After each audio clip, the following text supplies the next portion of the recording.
ഹിമാചൽ പ്രദേശിൽ പോലീസ് ഐജിക്ക് ജീവപര്യന്തം തടവ് ശിക്ഷ. 2017 യുവാവിന്റെ കസ്റ്റഡി മരണക്കേസിലാണ് കോടതി വിധി വന്നിരിക്കുന്നത്. വിവരങ്ങൾ നൽകാനായി അർജുൻ പീതാംബരൻ ചേരുന്നുണ്ട്.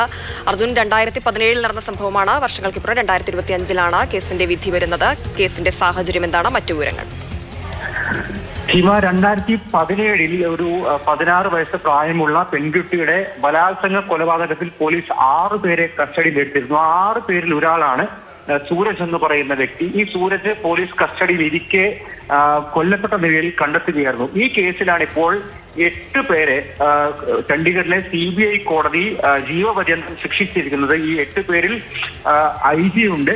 അതിനോടൊപ്പം DSP Manoj Joshi, sub inspector, assistant sub inspector, മറ്റു കോൺസ്റ്റബിൾ, ഇങ്ങനെ 8 പേർക്കെതിരെയാണ് ഇപ്പോൾ ജീവപര്യന്തം തടവ് ശിക്ഷയും അതുപോലെ തന്നെ 1 ലക്ഷം രൂപ പിഴ കൊടുക്കാനും കോടതി, ചണ്ഡീഗഡിലെ CBI കോടതി ഉത്തരവായിരിക്കുന്നത്. ഈ മാസം 18-ാം തീയതി കോടതി ഇവർ പ്രതിയാണെന്നുള്ള കാര്യം കണ്ടെത്തിയിരുന്നു.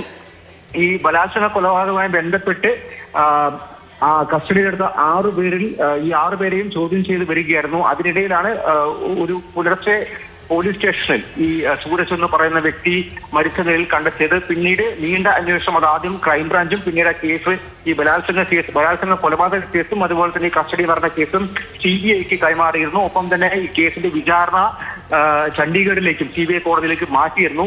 വർഷങ്ങൾ നീണ്ട വിചാരണയ്ക്കൊടുവിലാണ് 18-ാം തീയതി ഈ 8 പ്രതികളും കുറ്റക്കാരാണെന്ന് കണ്ടെത്തുകയും അതുപോലെ തന്നെ ഇന്ന് ഈ ശിക്ഷാവിധിയും വന്നിരിക്കുന്നത്.